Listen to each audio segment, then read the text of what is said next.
es el dinero mejor invertido de toda su vida. Verkauft den Leuten eine grosse Illusion. Verspricht Selbstfindung und Erleuchtung durch einen Zaubertrank aus dem Amazonas. Alles, was der Alberto Varela dafür will, ist dein Geld. Und zwar viel davon. And the money just goes so quickly. Ich hatte draußen irgendwann gar kein Leben mehr. El juego es que están jugando con la energía y los pensamientos y los sentimientos de las personas. Ja, langsam spüre ich die Nervosität ein bisschen. Seit kurzem fischt Alberto Varela auch hier bei uns in der Schweiz mit seiner Firma Inner Mastery International. Was steckt hinter dieser Organisation und wie funktioniert ihre Masche? Um das herauszufinden, bin ich an eines für ihre Retreats, undercover.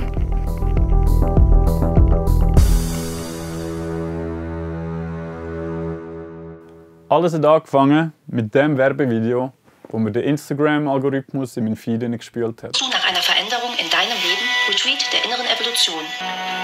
3 Nächte Retreat mit Ayahuasca. In einem sicheren Raum und beraten von einem Team von Fachleuten. Begrenzte Plätze. Reserviere deinen Platz. Wir sind Inner Mastery. Ayahuasca kommt ursprünglich aus dem Amazonas und ist eine der weltweit stärksten psychedelischen Drogen. Gewonnen wird aus der Liane und den Blättern von einem Kaffeestrauch, die zusammen eingekocht werden. Der Wirkstoff DMT ist hier in der Schweiz illegal. Darum finden die meisten Ayahuasca-Zeremonien im Untergrund statt. Umso gespässiger habe ich es gefunden, dass die Organisation öffentlich auf Instagram für ihre Retreats wirbt. Ich wollte mehr über Inner Mastery International herausfinden und das ich einfach mal gegoogelt. Das Internet ist voll von Berichten, die vor Inner Mastery International warnen. Inner Mastery is a cult which exploits its customers, its staff and the psychedelic community. Psychedelic Experience ist ein Forum, wo Nutzer verschiedene Retreat-Anbieter bewerten können. Ganz viele haben 1 oder 2 Sterne. Ich habe mir einfach mal ein eigenes Bild machen von Inner Mastery. Ich habe mich darum für eines für eine Retreats angemeldet. Die ganze Anmeldung war relativ einfach. Ich habe auf einen Link in dem Video geklickt und kurz später habe ich mich in so einem Videocall wiedergefunden. Im Call haben die Organisatoren empfohlen, gerade 3 Nächte auf einmal zu buchen. Als sie über Ayahuasca informiert haben, haben sie die Risiken abgespielt und gesagt, wir sollen nicht alles glauben, was es im Internet über sie zu lesen gibt. Wir haben ihre Stimme basierend auf einem Gedächtnisprotokoll nachgesprochen. Es gibt wirklich kein Problem mit der Medizin. Wir geben eine bewusste Dosis von Ayahuasca. Also lasst euch nicht davon abschrecken, was im Internet zu lesen ist. Nach dem Gruppencall hat mich der Organisator vom Haus in Basel noch zu einem Einzelgespräch eingeladen. Weil ich Berichte gelesen habe von Leuten, die zum Ayahuasca-Konsum durch Mitarbeiter von Inner Mastery International gedrängt worden sind, habe ich mich einfach mal als unentschlossener Interessent ausgegeben und wollte schauen, wie er auf das reagiert. In Wahrheit habe ich aber zu keinem Zeitpunkt in dieser Recherche effektiv vorgehabt, bei diesen Ayahuasca zu trinken. Und weil ich bin schon nicht 100% sicher, muss ich ehrlich gesagt sagen, ich habe sehr Respekt davon und auch ein bisschen Angst. Der Umgang mit der Angst, das ist wunderbar, dass das jetzt schon hochkommt, dass du das spürst. Das ist ein Teil des Prozesses. Der Verstand verwendet das Retreat und projiziert jetzt deine Angst darauf. Ja, crazy. Also, mir ist aufgefallen, dass er eigentlich Fragen gar nicht so direkt beantwortet. Also, er redet recht viel rundherum und kommt eigentlich nie auf den Punkt. Wir buchen das jetzt mal und dann schauen wir weiter.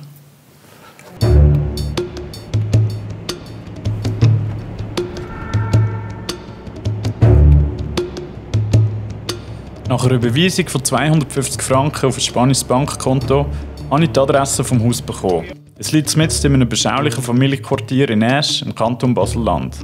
Ich konnte mich also auf den Weg als Retreat machen, ausgerüstet mit einer versteckten Kamera. Mein Kollege mich zur Sicherheit begleitet. Ja, langsam spüre ich die Nervosität ein bisschen. Was denn? Ja, auf der einen Seite die Angst davor aufzufliegen. Und auf der anderen Seite ist es auch fast ein schlechtes Gewissen, die Leute so einen Safe Space sozusagen einzudringen und sie dort heimlich zu filmen. Also, jetzt geht's los.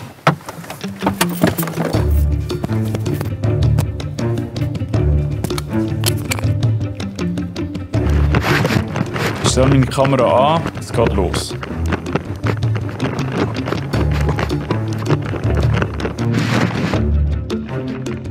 Hallo. Als ich angekommen bin, habe ich zuerst nicht ganz gecheckt, was läuft. Von den Organisatoren war noch niemand rum, dafür waren alle anderen Gäste schon hart am Trippen. Sind wir schon lange da? Später haben sie mir erzählt, dass sie sich am Nachmittag schon San Pedro reingepfiffen haben. Das ist ein stark psychedelisch wirkender Kaktus. Offenbar haben alle anderen Gäste 3 Tage am Stück gebucht und sind schon am Abend vor mir angekommen.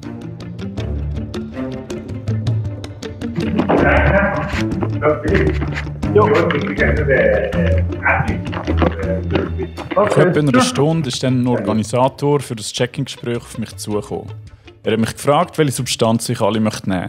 Neben der Ayahuasca kann man dort für einen Aufpreis von rund 100 Stutz pro Substanz, nämlich auch noch Cambo, Bufo alvarius und San Pedro konsumieren. Das sind alles auch psychedelische Drogen. 2 davon sind in der Schweiz illegal. Yes, I booked for tonight, and then because I'm not so sure about tonight, maybe it's better to take it tomorrow for me. So I just wanted to catch the feeling and see how things go. You're here. Yes, I'm here. You're here, you can Because we are going to be waiting for you to be ready,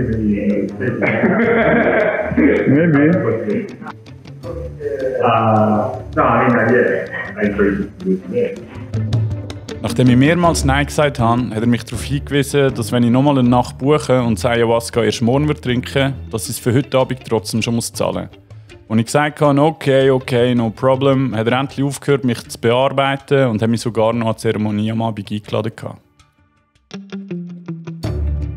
Nachher hat er mir meinen Schlafplatz eingerichtet. 250 Stutz für eine Matratze, in so einem Massenschlag bin ich auch schon günstiger runtergekommen. Dafür musste ich das Bett nicht selber anziehen. Einen Abendspaziergang mit musikalischer Begleitung hat es obendrauf auch noch gegeben.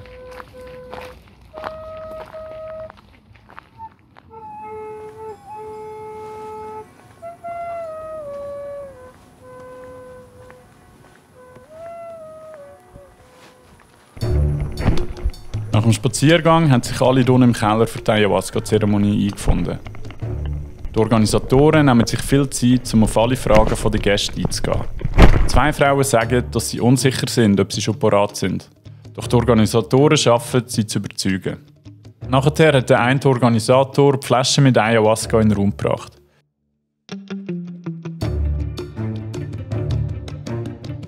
Er ist im Kreis herumgelaufen und hat jeder Person einen Schluck davon gegeben. Alle trinken ausser dich und die beiden Organisatoren.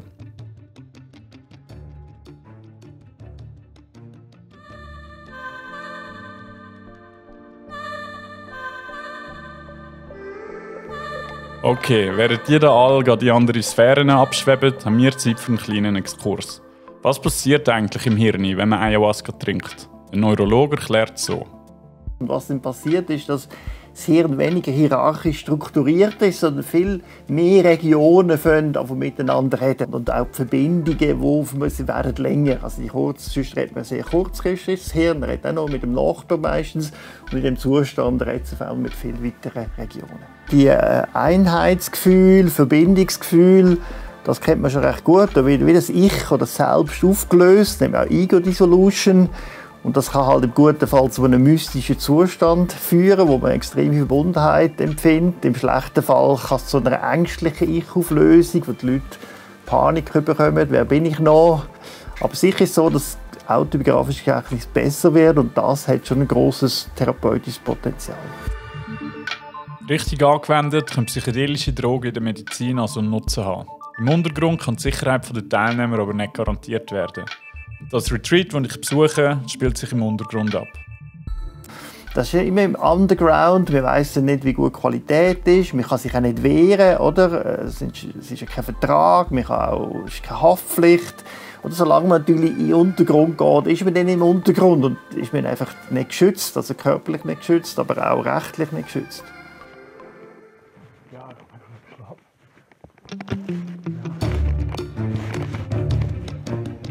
Am nächsten Morgen habe ich die Frau, die gestern noch gezögert hat, gefragt, wie ihr Trip war. Sie sagt, sie hätte trotz ihrer Angst eine schöne Erfahrung gehabt. Zuerst hatte sie recht Angst gehabt, aber hat sich dann gesagt, wenn das alle anderen nehmen, dann müssen sie das doch auch schaffen.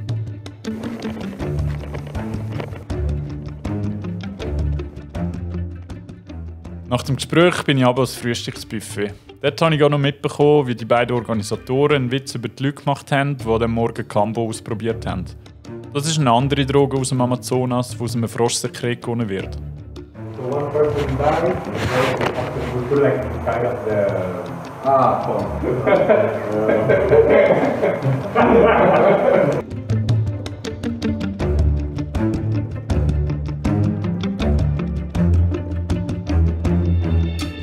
An der Wand hängt das Tagesprogramm inklusive Konsumationszeiten der anderen Drogen, wo man sich für rund 100 Stutz pro Substanz auch noch gönnen kann. Cambo gibt es schon vor dem Morgen, dann geht es weiter mit Puffo am 2 und San Pedro am 4. Ich für meinen Teil habe aber genug gesehen. Ich gehe wieder heim und erzähle meinem Kollegen, was ich erlebt habe. Ciao, Philipp. Also es gibt wie so einen Ablauf. Am Morgen kannst du Cambo nehmen. Ja. Das ist das Froschsekret, ja. Oder in die Haut so kannst du rein. Also machst du so ein Brandloch in die Haut und dann tust du das Sekret drauf. Ja. Und dann am Nachmittag haben sie San Pedro genommen, das ist der Kaktus. Ja. Und dann am Abend war der Ayahuasca-Session. Jetzt mitten in einem Wohnquartier? Ja, das ist ein bisschen das Absurde daran. Das ist unglaublich. Das ist eine gute Aufnahme. Die Bedingungen, wie ich sie im Retreat in Basel vorgefunden habe, sind nicht ganz so problematisch gewesen, wie es im Internet geschildert wurde. So haben sich die einzelnen Organisatoren relativ viel Zeit genommen für die Fragen der Besucher und auch logistisch ist alles relativ gut organisiert gewesen. Was aber schon komisch war, ist, dass der eine Organisator sich lustig darüber gemacht hat, wo ich gesagt habe, ich bin noch nicht bereit zum Ayahuasca zu nehmen. Und auch der Witz über den Frosch habe ich sehr deplatziert gefunden.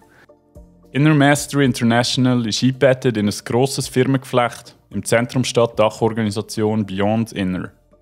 Gründer und Kopf dieser Organisation ist Alberto Varela. Neben Ayahuasca-Retreats bietet seine Firmen auch Reisen in Amazonas und sogar Kurse an, die Zeremonieleiterinnen ausbilden. Für viel Geld soll man dort in nur wenigen Wochen lernen können, wie man Ayahuasca richtig anwendet. Con la naturaleza salvaje y sanadora que habita dentro de cada ser humano. Der Gründer von Inner Mastery International, Alberto Varela, behauptet von sich selber in der Tradition der Amazonas-Schamanen zu stehen. Ob das wirklich zutrifft und was ein richtiger Schaman von Varela haltet, das versuchen wir jetzt herauszufinden. Wir sind nämlich verabredet mit dem Taita Juan. Er ist ein kolumbianischer Schaman und er hat in den letzten Tagen hier auf Mützki selber ein Ayahuasca-Retreat organisiert. Hola, ¿qué tal? ¿Cómo estás? Hola, buenos días. Es una medicina que es, digamos, que tiene un conocimiento muy profundo, ¿sí? Y esa práctica pues tiene que hacerla con una escuela muy profunda para poder entender cuál es el conocimiento. Entonces esta medicina lo que hace es, digamos, de entrar dentro de tu energía, de tu espíritu, de tu cuerpo y de tu mente y tu espíritu para poder encontrar cuáles son las dificultades que tienes en tu vida. Es como una alternativa, ¿no? No es la solución perfecta para las personas. La experiencia vas adquiriéndola a través del tiempo y mínimo 15 o 20 o hasta 30 años.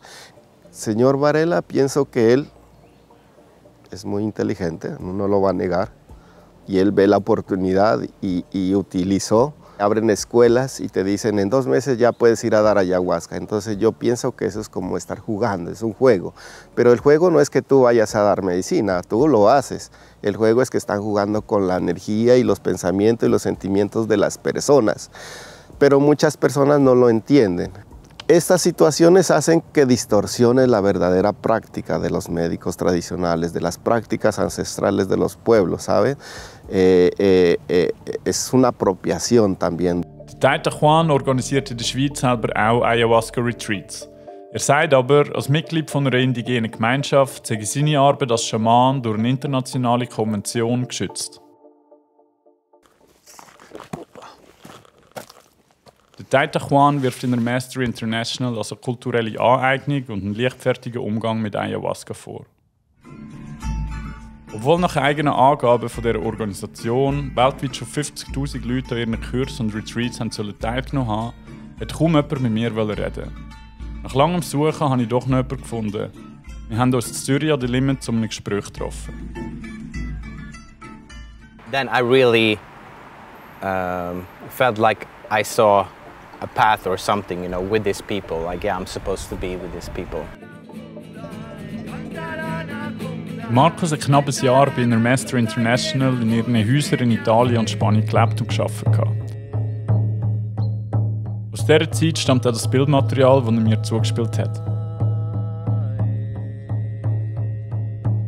They told me how much it cost, which depending on the place, it was usually around 500 euro per month. And they told me this, and they said then you can make money out of getting people to the retreats, no? And then you made, if I remember, 10% or something like this that you made for bringing people to retreats. So, for example, let's say you have one guy spending 500 euros in the organization, you will get about 50 euro, you know? So you would need 10 of those guys to make it through your living costs. Weil der Marcus aber ein sehr lausiger Verkäufer war, hat er stattdessen im Garten arbeiten. And all of these jobs were like 5 euros an hour. But in the end of the month, you usually never saw any money. Because you end up in this kind of cycle, you know. First you have to make all the money to stay there. And there was not much left over, you know, after that from this. And then you spend it on a retreat there.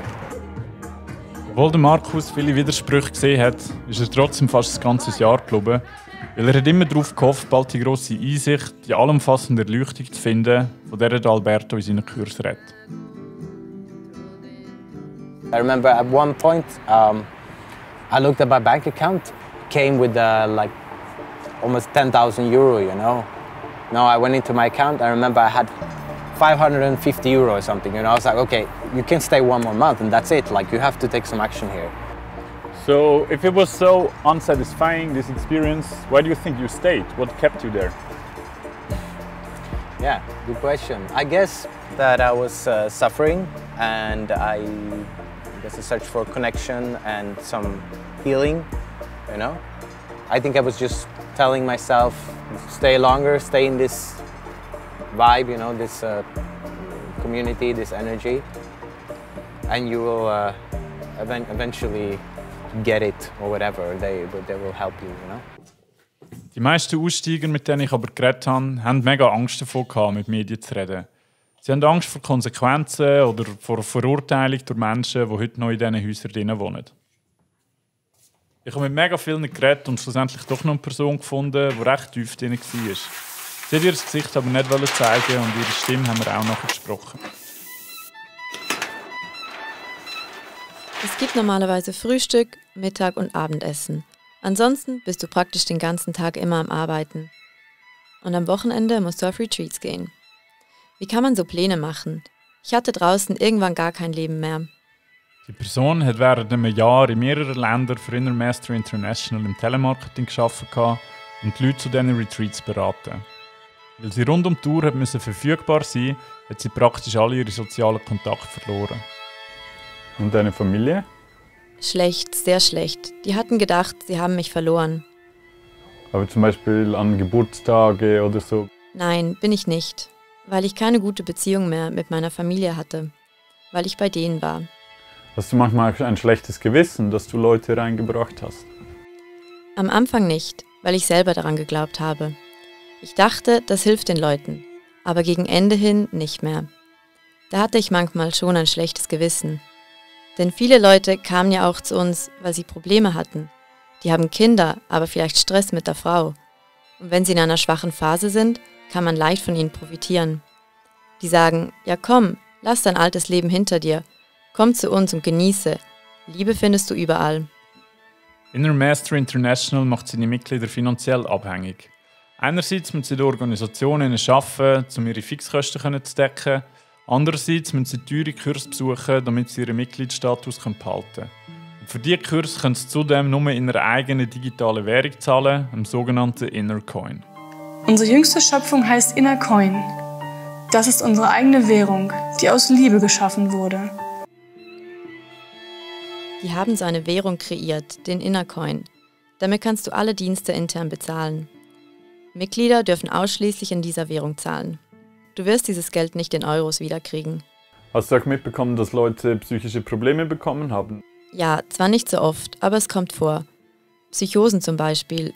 Denn es gibt Leute, die nehmen nicht nur Ayahuasca zu sich. Vielleicht machen sie am Abend Ayahuasca und am nächsten Morgen nehmen sie Cambo. Dann gibt es eine Integration, danach Bufalvarius und am Nachmittag noch San Pedro und abends wieder Ayahuasca. Das ist viel, Es ist wirklich viel, ja. Du musst Kontrolle abgeben, damit dich die anderen kontrollieren können. Ständig musste ich mich rechtfertigen. Wo bist du? Warum bist du nicht hier? Da habe ich gemerkt, oh je, vielleicht ist es doch nicht so toll, wie ich dachte. Nach circa einem Jahr ist die Person ausgestiegen, weil sie es nicht mehr ausgehalten hat, sich so kontrolliert zu fühlen.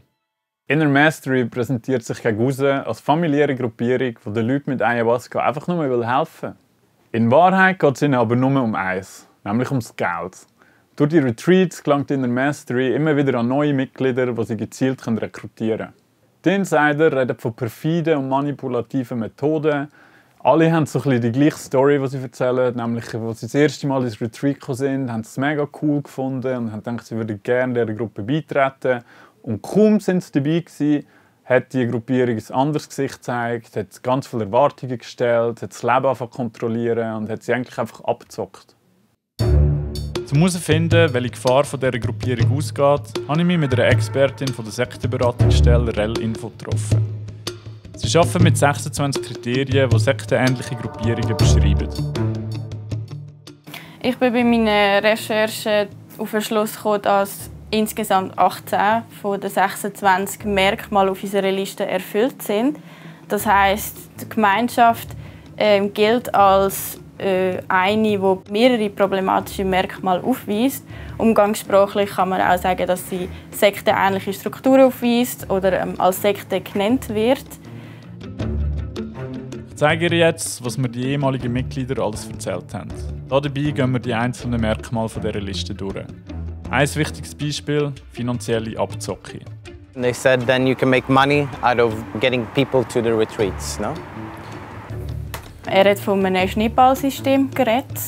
Das ist sehr typisch für Gemeinschaften, wo die Mitglieder finanziell abgezockt werden.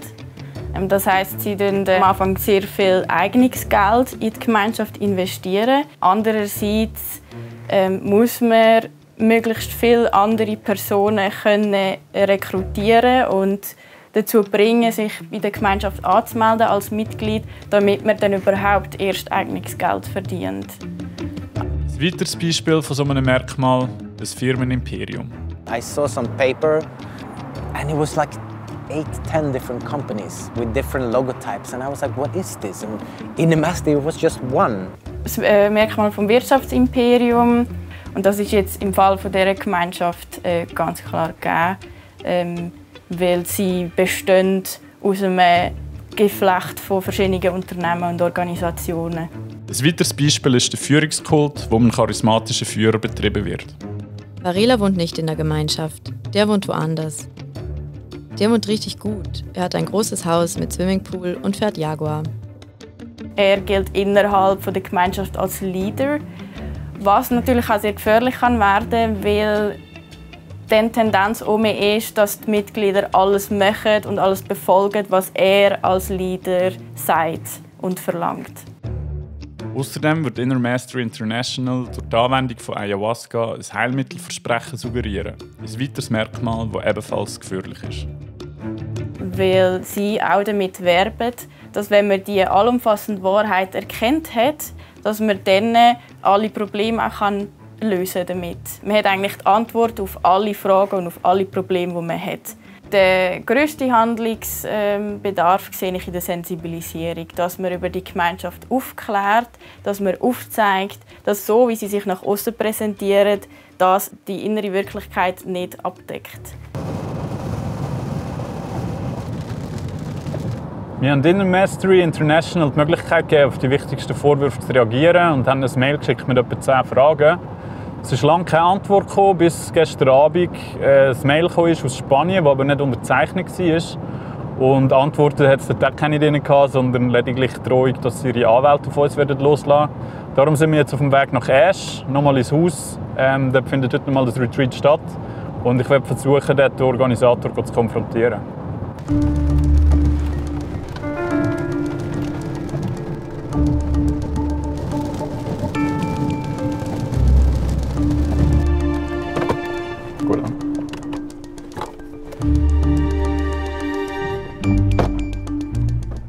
sind jetzt hier zurück in Esch. Das ist ein komisches Gefühl. Wir gehen uns mal persönlich schauen, ob sie also Rede und Antwort stehen.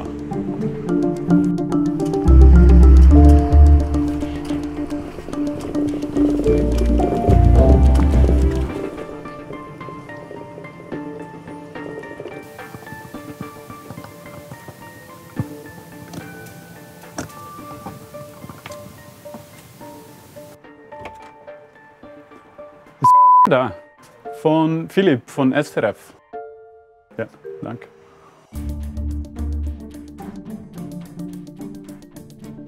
No comment? Ah. Kein Kommentar. Mir hat jetzt gerade eine junge Dame in einem weißen Leinenkleid die Türen aufgemacht. Und ich habe gehört, wie sie mit dem ihnen geredet hat. Und sie haben sich aber beraten, hier keinen Kommentar zu geben. Es ist noch lustig, weil als er denkt, er kann von mir noch Geld verdienen, hat er sich sehr stark ins Zeug gelegt, um mich von seiner Gruppierung zu überzeugen und mir alle Informationen zu geben. Aber jetzt, als er checkt, dass es bei mir kein Geld zu holen gibt, hat er plötzlich keine Lust mehr, Auskunft zu geben. Inner Mastery International nutzt ihre Retreats hier in der Schweiz einerseits dazu, um gewerbsmässig illegale Substanzen zu vertreiben. Andererseits werden die Retreats dazu genutzt, um neue Mitglieder zu rekrutieren und sie finanziell und emotional abhängig zu machen. Wie die Recherche gezeigt hat, ist sich Inner Mastery International gezielt hier in der Schweiz am Ausbreiten. Und gemäss Aussagen von ehemaligen Mitgliedern und einer Sektenexpertin stellt die Gruppierung eine Gefahr für ihre Mitglieder und dann ihre Angehörigen dar. Falls du selber jemanden kennst, der in so einer Struktur festsitzt, oder wenn vielleicht sogar du direkt betroffen bist, findest du hier unten verlinkt verschiedene Hilfsangebote. Falls du dich noch mehr für solche Themen interessierst, findest du hier oben rechts ein Video von meinem Kollegen Livio. Er hat sich mit den Trenddrogen Xanax und Tilidin befasst.